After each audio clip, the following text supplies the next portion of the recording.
નમસ્કાર મિત્રો, ગયા લેક્ચરની અંદર આપણે બાર સાયન્સમાં પ્રકરણ નંબર 3 માનવ પ્રજનન તંત્રની શરૂઆત કરી હતી. આજે આપણે એની અંદર નર પ્રજનન તંત્રની રચનાને સમજવાની છે. નર પ્રજનન તંત્રની રચના કરતા અંગોમાં મુખ્ય અંગ તરીકે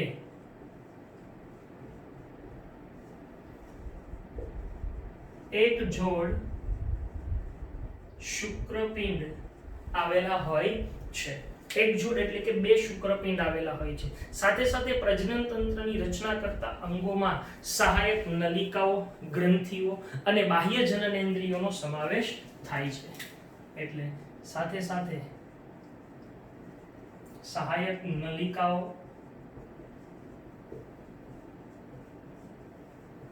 ગ્રંથિઓ અને બાહ્ય જનનેન્દ્રિયો નો સમાવેશ થાય છે. ખાસ કરીને મનુષ્યના પ્રજનન તંત્રની રચનામાં જે શુક્રપિંડ હોય એ શુક્રપિંડ સહિતનું સમગ્ર પ્રજનન તંત્ર એ નિતંબ પ્રદેશમાં ગોઠવાયેલું છે. એટલે ખાસ કરીને આ પ્રજનન તંત્ર છે એ નિતંબ પ્રદેશમાં આવેલું હોય છે. હવે મુખ્ય પ્રજનન અંગ તરીકે જે શુક્રપિંડ જોવા મળે એક જોડ, એ શુક્રપિંડ જ્યારે છોકરો જન્મે ત્યારે એ ઉદર ગુહામાં આવેલા હોય છે. આ શુક્રપિંડ એ ત્યાર પછી એક ખાસ પ્રકારની કોથળી જે શરીરની બહાર બે પગની વચ્ચે આવેલી હોય જેને વૃષણ કોથળી કહેવાય છે એની અંદર આવેલા હોય છે, એની અંદર ઉતરી આવે છે.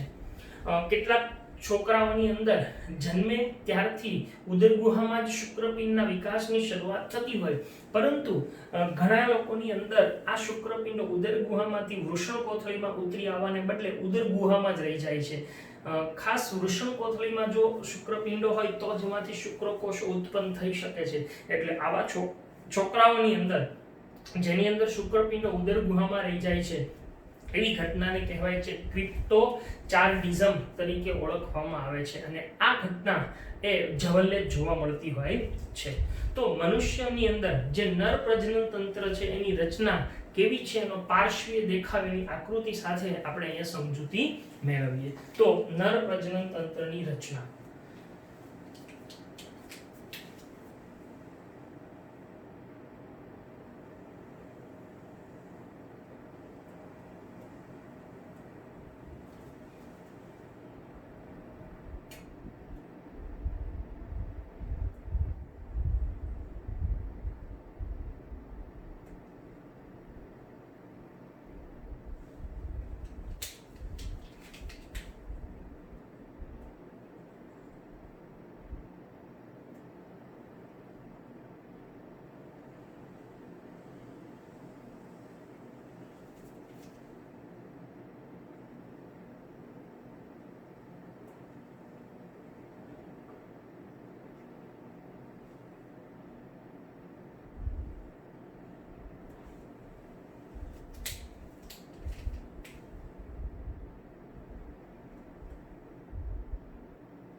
આ રીતે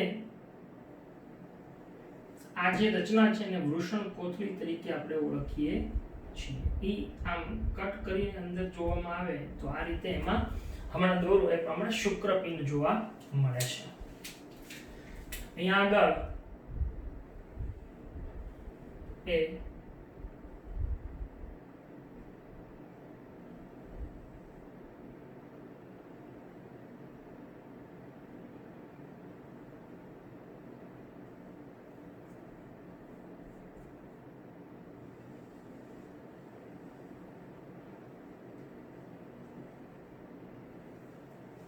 આ રીતે મૂત્રાશય આવેલું હોય છે.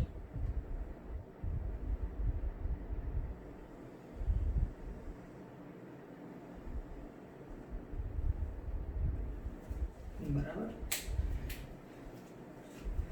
ખાસ અહીંયા આગળ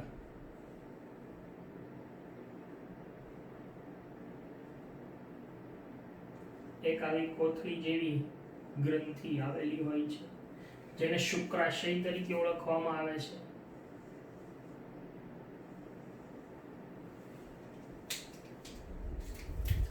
અહીંયાથી મૂત્ર વાહિની જતી હોય ઉપર.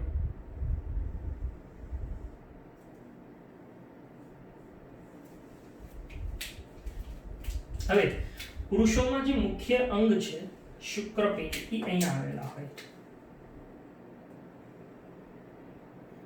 આ રીતે અંદર આખી ગોળાકાર રચના હોય છે. એની ઉપર એક આવી રચના હોય છે.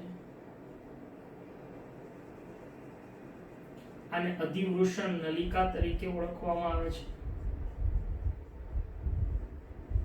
આ અધિવૃષણ નલિકા છે.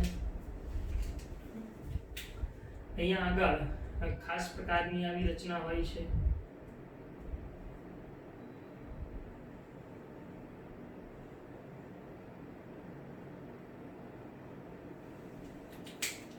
અને એક ગ્રંથિ અહીંયા આવેલી હોય છે.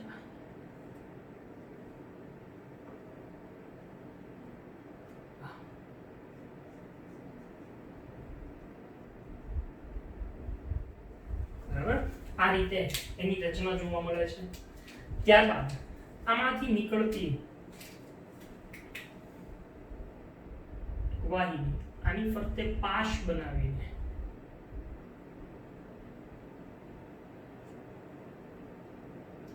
આ રીતે બહાર આવીને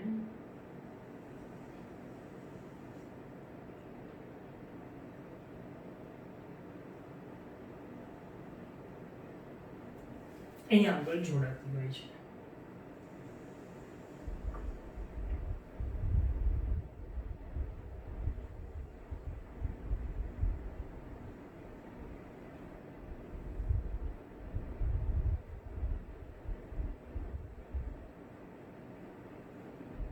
બરાબર, આ રીતની એની રચના જોવા મળે છે. ત્યારબાદ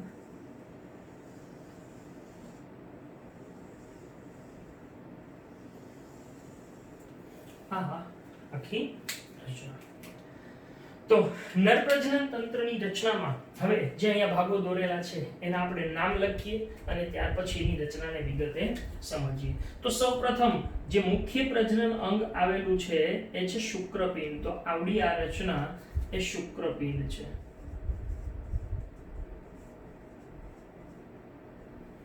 અચ્છા, શુક્રપિંડ એની ઉપર જોવા મળતી જે ગૂંચળામય રચના છે એને કહેવામાં આવે છે અધિવૃષણ નલિકા.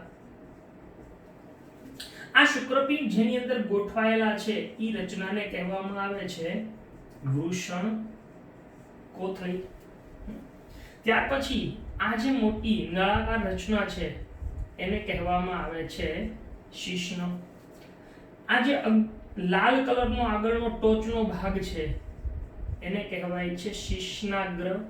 અને આગળ અહીંયા જે રચના છે એને કહેવાય છે અગ્ર ત્વચા, કે જે આ શિશ્નાગ્રને ઢાંકે છે, આવરે છે. આવડિયા એ મૂત્રવાહિની છે. આવડિયા કોથળી જેવી રચના એ મૂત્રાશય છે. ત્યારબાદ અહીંયા આગળ જે જોવા મળતી રચના છે એ છે શુક્રાશય. આ મળાશય, આ મળદ્વાર.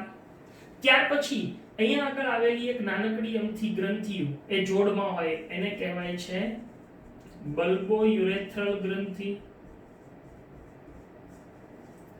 જેને કોપરની ગ્રંથિ પણ કહેવાય છે. બરાબર. ત્યાર પછી અહીંયા આગળ જોવા મળતી મોટી એ પ્રોસ્ટેટ ગ્રંથિ છે. એ જોડમાં હોતી નથી, એક જ હોય છે. બરાબર. ત્યાર પછી આવડી આ રચના જે બ્લુ કલરની મોટી લાંબી નળી છે એને કહેવાય છે શુક્રવાહિની. બરાબર. ત્યાર પછી આ જે માર્ગ છે લાલ કલરનો એને કહેવાય છે મૂત્ર જનન માર્ગ. ત્યાર પછી આ જે લાલ કલરની રચના છે શુક્રાશયમાંથી નીકળતી એને કહેવામાં આવે છે સ્ખલન નલિકા. બરાબર. તો આ રીતે નર પ્રજનન તંત્રની રચના, એનો પાર્શ્વીય દેખાવ, એની આકૃતિ આ પ્રમાણે આપણને જોવા મળે છે. હવે અહીંયા આગળ મુખ્ય પ્રજનન અંગ તરીકે એક જોડ શુક્રપિંડ આવેલા હોય છે. આ શુક્રપિંડ એનું સ્થાન ક્યાં હોય છે તો કે શરીરની બહાર બે પગની વચ્ચે આ વૃષણ કોથળી નામની સ્નાયુમય કોથળીમાં આવેલા હોય છે. અહીંયા આગળ ખાસ નોંધવા જેવી વાત છે કે આ વૃષણ કોથળી એનું તાપમાન એ શરીરના તાપમાન કરતા 2 થી 2.5 સેલ્સિયસ જેટલું નીચું રહે છે અને આ તાપમાને જ તે શુક્રપિંડમાંથી શુક્રકોષોનું સર્જન, જેને આપણે શુક્રકોષ જનન કહીએ છીએ, એ શક્ય બને છે. એટલે આમ શુક્રકોષ જનનની ઘટના માટે આ વૃષણ કોથળીમાં શુક્રપિંડ હોવા આવશ્યક છે. આ વૃષણ કોથળી એની અંદર જે શુક્રપિંડો આવેલા છે એ શુક્રપિંડ એક અંડાકાર અંગિકા છે. આ અંડાકાર એ જે ગ્રંથિ છે એ મુખ્યત્વે એની લંબાઈ 4 થી 5 સેન્ટીમીટર અને એનો વ્યાસ અથવા પહોળાઈ છે એ 2 થી 3 સેન્ટીમીટર હોય છે. ફોર એક્ઝામ્પલ આપણે એવી રીતે લઈએ કે આ શુક્રપિંડ છે, તો આ શુક્રપિંડ એની લંબાઈ એ 4 થી 5 સેન્ટીમીટર જેટલી જોવા મળે છે અને એનો વ્યાસ અથવા પહોળાઈ છે એ 2 થી 3 સેન્ટીમીટર જેટલા જોવા મળે છે. ખાસ કરીને આની ફરતે, શુક્રપિંડની ફરતે એક સંયોજક પેશીનું એક સઘન સ્તર આવેલું હોય છે. આ શુક્રપિંડની ફરતે આવું એક સઘન સંયોજક પેશીનું તંતુમય સ્તર હોય છે જેને ટ્યુનિકા આલ્બુજેનિયા તરીકે ઓળખવામાં આવે છે.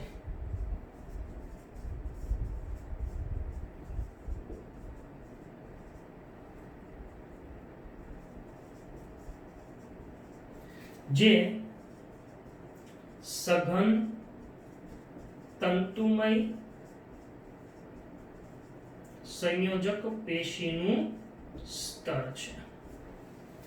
તો શુક્રપિંડની રચનામાં આ બહારનું આવરણ આવેલું હોય છે સઘન સંયોજક પેશીનું. હવે આ શુક્રપિંડનો જો આપણે છેદ લઈએ, ઊભો છેદ, તો એની આંતરિક રચનામાં શું જોવા મળે છે એની પણ આપણે ચર્ચા કરીએ કે એની અંદર જોવા મળતી રચનાઓ કેવી હોય છે.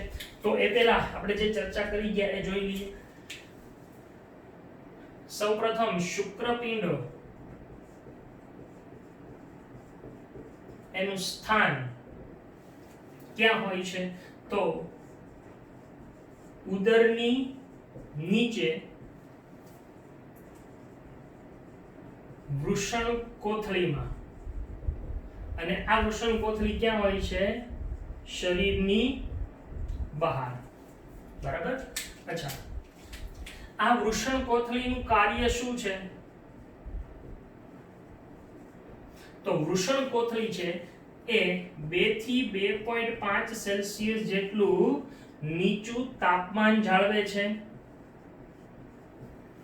જે શેની માટે જવાબદાર છે? શુક્રકોષ જનન માટે જરૂરી હોય છે. બરાબર છે. આ ઉપરાંત શુક્રપિંડ છે એ મુખ્યત્વે અંડાકાર રચના છે. એની લંબાઈ 4 થી 5 સેમી અને પહોળાઈ એ 2 થી 3 સેન્ટીમીટર જેટલી જોવા મળે છે. બીજું કે શુક્રપિંડ છે એ ઉદર ગુહામાં હોય ત્યારે જ એના વિકાસની શરૂઆત થઈ જાય છે. ત્યારબાદ એ વૃષણ કોથળીમાં ઉતરી આવે છે.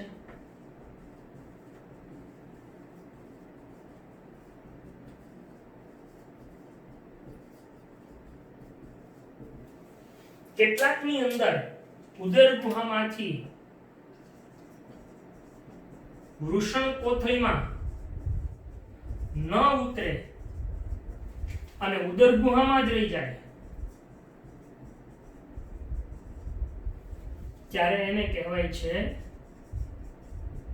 ક્રિપ્ટોરચાઇડિઝમ. બરાબર, એને કહેવાય છે ક્રિપ્ટોરચાઇડિઝમ તરીકે ઓળખવામાં આવે છે. હવે આ જે શુક્રપિંડ છે એની આંતરિક રચના જોઈએ તો એની અંદર મુખ્યત્વે શું જોવા મળે છે એની આપણે આકૃતિ દ્વારા સમજૂતી મેળવીએ. તો શુક્રપિંડની આંતરિક રચના.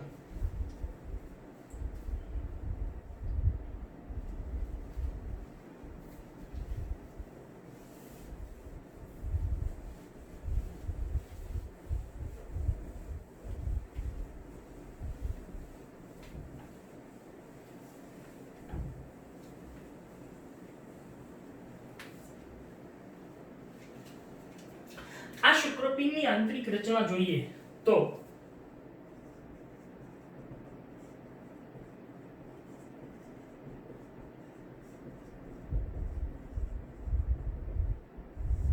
અથવા એનો ઊભો છેદ પણ કહી શકીએ. તો એની અંદર આપણને આવું જોવા મળે. આ શુક્રપિંડની બહારની દિવાલ જેને આપણે ટ્યુનિકા આલ્બ્યુજેનિયા તરીકે ઓળખીએ છીએ. બરાબર, આ ટ્યુનિકા આલ્બ્યુજેનિયા. હવે આની અંદર ઘણી બધી નાની નાની ખંડમય રચનાઓ આવેલી હોય છે. આની અંદર આવી ખંડમય રચનાઓ આવેલી હોય છે જેને શુક્રપિંડીય ખંડિકા તરીકે ઓળખવામાં આવે છે. તો આવી આશરે 250 જેટલી ખંડીય રચનાઓ હોય છે જેને શુક્રપિંડીય ખંડિકા કહેવાય. એટલે આવી ખંડિકાઓ 250 જેટલી અંદર હોય છે. આ શુક્રપિંડીય ખંડિકાઓની અંદર એક ખાસ પ્રકારની રચના જોવા મળે છે જે ખૂબ સૂક્ષ્મ અને ગૂંચળામય હોય છે, જે 1 થી 3 ની સંખ્યામાં દરેક ખંડમાં 1, 2 અથવા 3 ની સંખ્યામાં આવેલી હોય છે જેને શુક્રોત્પાદક નલિકાઓ કહેવામાં આવે છે. આવી શુક્રોત્પાદક નલિકાઓ 1 થી 3 હોય એટલે જો આપણે એની ગણતરી કરીએ તો એક શુક્રપિંડીય ખંડિકામાં 3 ગણીએ તો આવી શુક્રપિંડીય ખંડિકાઓ 250 હોય. હવે 1 માં 3 એટલે ટોટલ આપણને એવું પૂછે કે શુક્રોત્પાદક નલિકાઓની સંખ્યા કેટલી હોય તો શુક્રોત્પાદક નલિકાઓની સંખ્યા આશરે 750 જેટલી આપણને જોવા મળે. આવો નીટની અંદર પ્રશ્ન પૂછાઈ શકે. તો એની અંદર આપણને આવી રચના જોવા મળે છે, આવી ગૂંચળામય રચના.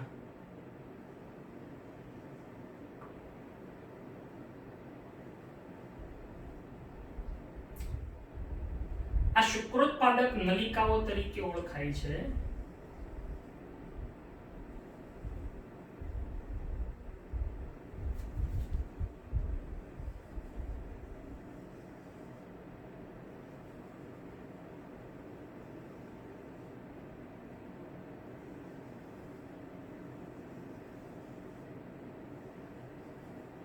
આ બધી આવી આમે એક એક જ દોરી છે, આમાં 1 થી 3 ની સંખ્યામાં હોય.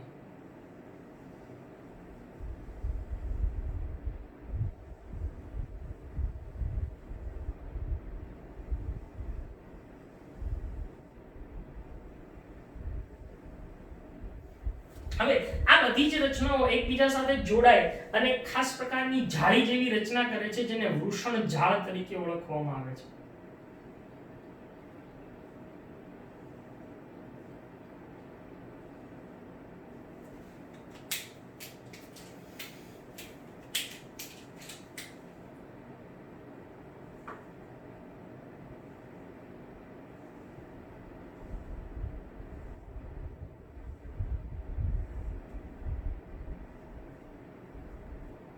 આ કે વૃષણ ઝાડ છે.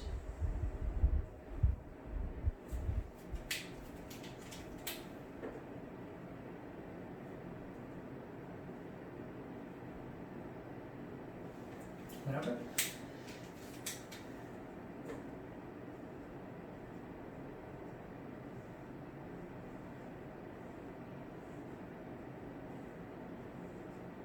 આ વૃષણ ઝાડ એ ફરી વખત આગળ શાખાઓમાં વિભાજન થઈ અને શુક્રવાહિકાઓનું નિર્માણ કરે છે.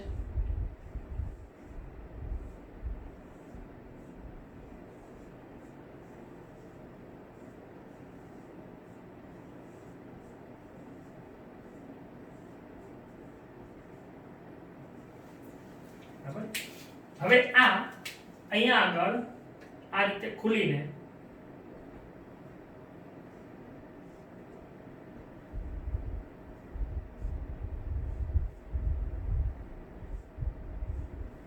આ રીતે એ શુક્રવાહિકાઓનું નિર્માણ કરે છે.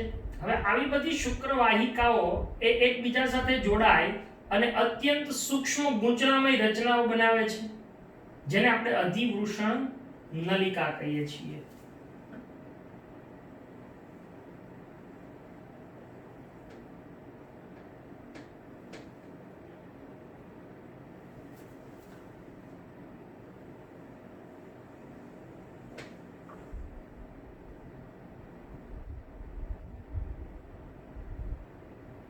આ અધિવૃષણ નલિકા છે અને એ બહાર નીકળી અને એ શુક્ર વાહિની, આ અધિવૃષણ નલિકા એ શુક્ર વાહિનીમાં રૂપાંતરિત થાય છે. એટલે આ રીતે અહીંયા આગળ શુક્ર વાહિનીનું નિર્માણ થાય છે.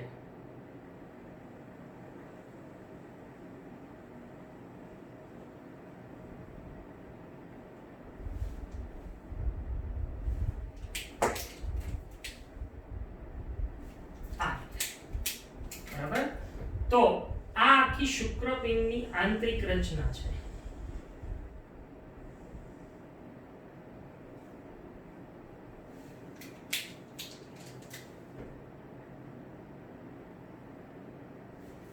ઓકે, હવે એના વિવિધ ભાગોના નામ જોઈએ તો સૌથી બહારનું જે આવરણ છે એને કહીએ છીએ ટ્યુનિકા આલ્બ્યુજેનિયા.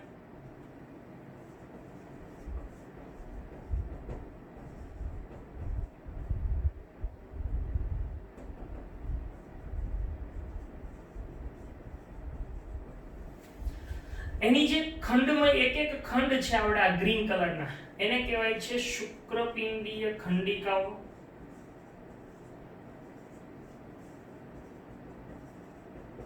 જે આશરે 250 ની સંખ્યામાં હોય છે.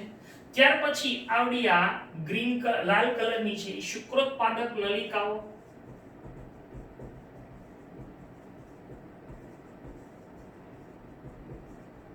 આ નલિકાઓ કેટલાની સંખ્યામાં હોય છે? 1 થી 3 ની સંખ્યામાં હોય છે.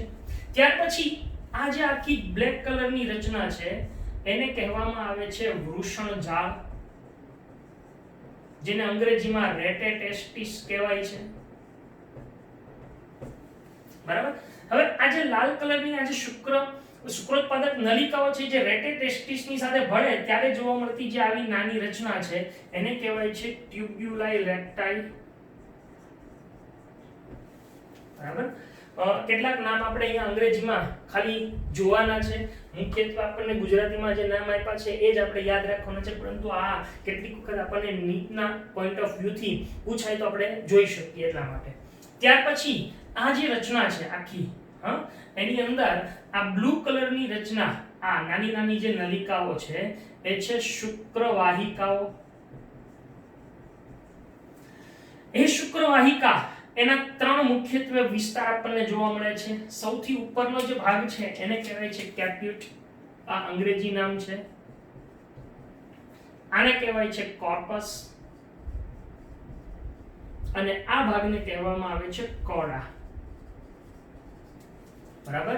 આ આખી ગુંચળામય રચના છે. તમને ખાલી જાણીને નવાઈ લાગશે કે આ જે અધિવૃષણ નલિકાની ગુંચળામય રચના છે એ 6 મીટર જેટલી લંબાઈ ધરાવે છે. ખૂબ સૂક્ષ્મ ગૂંચળું હોય એ 6 મીટર જેટલી લંબાઈ ધરાવતી હોય છે.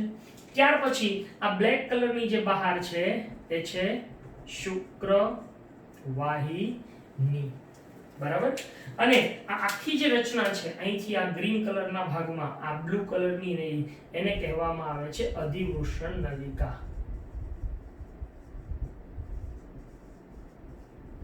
તો આમ આ બ્લુ કલરની જે આખી અધિવૃષણ નલિકા છે એ આ અહીંયા આવેલી જોવા મળે છે, આવડી આ, અને તેમાંથી નીકળતી બહાર આ શુક્રવાહિની જે બ્લેક કલરની છે. તો હવે અહીંયા આગળ આ જે શુક્રપિંડની આંતરિક રચના છે એની અંદર સૌપ્રથમ આ જે શુક્રોત્પાદક નલિકાઓ છે, એ શુક્રોત્પાદક નલિકાઓ એની જો આપણે રચના જોઈએ, એનો છેદ લઈએ તો એની અંદર મુખ્યત્વે બે પ્રકારના કોષો આપણને જોવા મળે છે.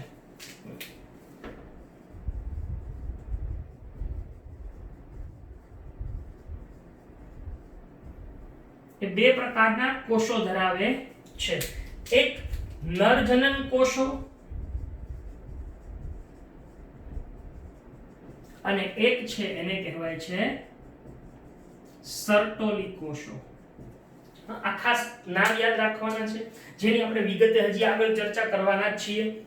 આ જે નરજનન કોષો છે એ મુખ્યત્વે 4 થી 8 ના સ્તરમાં ગોઠવાયેલા હોય છે અને મુખ્યત્વે ઈ સતત કોષ વિભાજન પામીને શુક્રકોષોમાં વિભેદન પામે છે. આ ખાસ યાદ રાખજો કે શુક્રકોષો ઈ આ નરજનન કોષો એટલે કે આ જે શુક્રોત્પાદક નલિકાઓ છે આવી એની અંદર ઉત્પન્ન થાય છે. વિગતે આપણે ચર્ચા હજી આગળના ટોપિકમાં કરવાના છીએ. જ્યારે આ સર્ટોલી કોષો શું કાર્ય કરે, માત્ર જે શુક્રકોષોનો વિકાસ થતો હોય એને પોષણ આપવાનું કામ કરે. એટલે સર્ટોલી કોષો એ વિકસતા શુક્રકોષોને પોષણ પૂરું પાડવાનું કાર્ય કરે છે. બરાબર. આ ઉપરાંત આની વચ્ચે જે જગ્યા જોવા મળે છે એને કહેવાય છે આંતરકોષીય સ્થાન, આંતરકોષીય અવકાશ કહેવામાં આવે છે, આંતરાલીય અવકાશ કહેવામાં આવે છે. આ આંતરાલીય અવકાશ છે એની અંદર ખાસ પ્રકારના કોષો આવેલા હોય છે, જેને આંતરાલીય કોષો અને નાની નાની રુધિરવાહિનીઓ, એટલે આ જે રચના છે એમાં અહીંયા જે જગ્યા આવેલી છે એ જગ્યાઓની અંદર આવી રુધિરવાહિનીઓ આવેલી હોય છે. આ રુધિરવાહિનીઓ અને એન્ડ્રોજન્સનો સ્ત્રાવ કરતા કોષો ઓળખાય છે, જેને લેડિંગના કોષો કહેવાય. એ બંને અહીંયા આવેલા હોય છે, જે નર અંતઃસ્ત્રાવ, નર જાતીય અંતઃસ્ત્રાવ ટેસ્ટોસ્ટેરોનનો સ્ત્રાવ કરે છે. અને લેડિંગના કોષો એ જે સ્ત્રાવ કરે છે એનાથી જ તે જે ગયા લેક્ચરની અંદર આપણે જોઈએ કે નરની અંદર જુદા જુદા લક્ષણોમાં ફેરફાર થાય છે, તો એવા લક્ષણોમાં ફેરફાર માટેનો એ અંતઃસ્ત્રાવ છે. તો અહીંયા આગળ આ જે આંતરાલીય સ્થાનો છે એ આંતરાલીય સ્થાનોની અંદર જે આવેલા હોય એ આંતરાલીય કોષો અથવા તો લેડિંગના કોષો કહેવાય અને નાની નાની રુધિર વાહિનીઓ હોય છે. આ આંતરાલીય કોષો એ મુખ્યત્વે લેડિંગના કોષો કહેવાય છે. એ લેડિંગના કોષો ઈ શું કાર્ય કરે છે તો કે એ મુખ્યત્વે એન્ડ્રોજન્સ તરીકે ઓળખાતા એટલે નર જાતીય અંતઃસ્ત્રાવ એનો સંશ્લેષણ અને એનો સ્ત્રાવ કરવાનું કામ કરે, જેને આપણે ટેસ્ટોસ્ટેરોન તરીકે ઓળખીએ છીએ. આ ઉપરાંત જે નર પ્રજનન તંત્રની અંદર શુક્રોત્પાદક નલિકાઓમાંથી જે શુક્રકોષો ઉત્પન્ન થશે એ શુક્રકોષો એ હવે આ નલિકાઓમાંથી ક્યાં આવશે? વૃષણ ઝાડ. તો યાદ રાખજો, વૃષણ ઝાડ, ત્યારબાદ અધિવૃષણ નલિકા, શુક્રવાહિકા અને શુક્રવાહિની. આ જે 4 એરો કરેલા છે એ સહાયક નલિકાઓ છે કે જે શુક્રકોષોને એ નર પ્રજનન માર્ગમાંથી બહાર કાઢવા માટે જવાબદાર છે. તો હવે અહીંયા આગળ શુક્રકોષો એ આની અંદરથી ઉત્પન્ન થાય અને આ શુક્રકોષો એ આ ઝાડમાં આવશે. આ ઝાડમાંથી એ શુક્રવાહિકાઓમાં આવશે. શુક્રવાહિકામાંથી અધિવૃષણ નલિકામાં, અધિવૃષણ નલિકામાંથી એ શુક્રવાહિનીમાં આવે છે. હવે આ શુક્રવાહિની છે એ આ રીતે નીકળી અને મૂત્રાશયના મૂત્રવાહિનીની ફરતે પાશ બનાવી અને શુક્રાશયમાં ખુલે છે.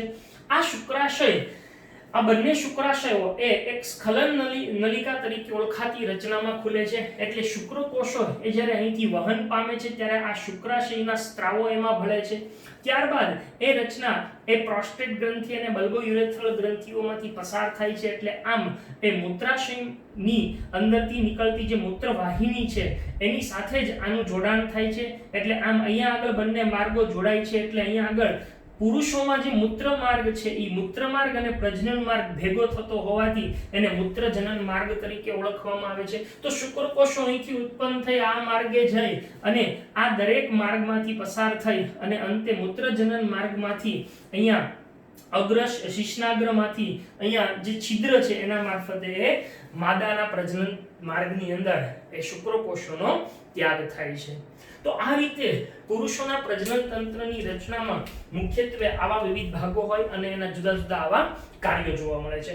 આ ઉપરાંત બીજી એક અગત્યની વાત એ છે કે અહીંયા જે 3 ગ્રંથિઓ છે, સહાયક ગ્રંથિઓ, એક પ્રોસ્ટેટ ગ્રંથિ, એક બલ્બોયુરેથ્રલ ગ્રંથિ અને શુક્રાશય.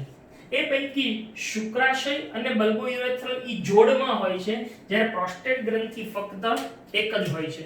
હવે આ દરેક ગ્રંથિના જે સ્ત્રાવ હોય એના પણ આપણે કાર્યો યાદ રાખવાના છે. શુક્રાશયમાંથી શુક્રાશય રસનો સ્ત્રાવ થાય છે, આ ખાસ યાદ રાખશું.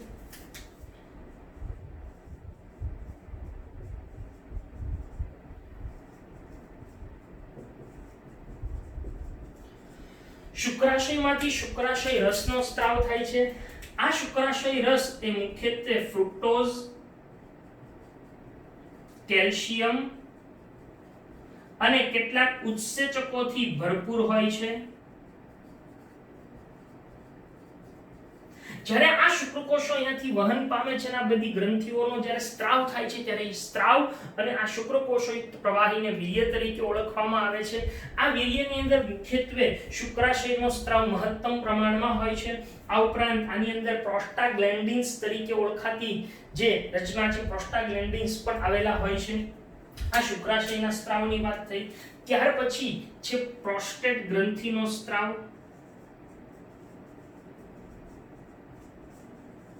ઓકે, પ્રોસ્ટેટ ગ્રંથિનો સ્ત્રાવ છે એ મુખ્યત્વે શું કાર્ય કરે છે? તો પ્રોસ્ટેટ ગ્રંથિનો સ્ત્રાવ એ ખાસ કરીને સાઇટ્રિક એસિડ ધરાવે છે કે જે મુખ્યત્વે શુક્રકોષોને પોષણ પૂરું પાડવાનું કામ કરે છે. આ ઉપરાંત એની અંદર એમાઇલેઝ અને પેપ્સિનોજન જેવા ઉત્સેચકો પણ આવેલા હોય છે. તો આ સાઇટ્રિક એસિડ ધરાવે છે જે શુક્રકોષોને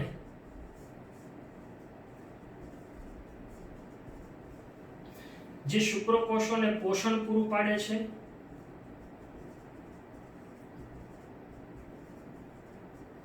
આ ઉપરાંત બીજું કે એની અંદર મુખ્યત્વે એમાઇલેઝ અને પેપ્સિનોજન જેવા ઉત્સેચકો પણ જોવા મળે છે અને પ્રોસ્ટાગ્લેન્ડિન્સ પણ જોવા મળે છે.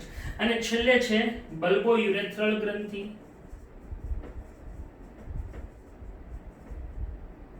બલ્બોયુરેથ્રલ ગ્રંથિ એ અહીંયા આવેલી દાણાદાર ગ્રંથિ છે. ખાસ કરીને ઈ બે હોય છે, ખૂબ નાની રચના છે.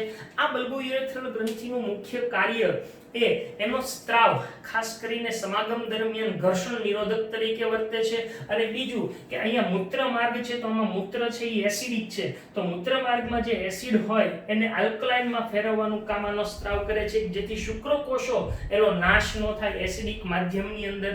એટલે આમ એ મુખ્યત્વે શું કાર્ય કરે છે? ઘર્ષણ નિરોધક તરીકે અને મૂત્રજનન માર્ગને આલ્કલાઇનમાં ફેરવવાનું કાર્ય કરે છે.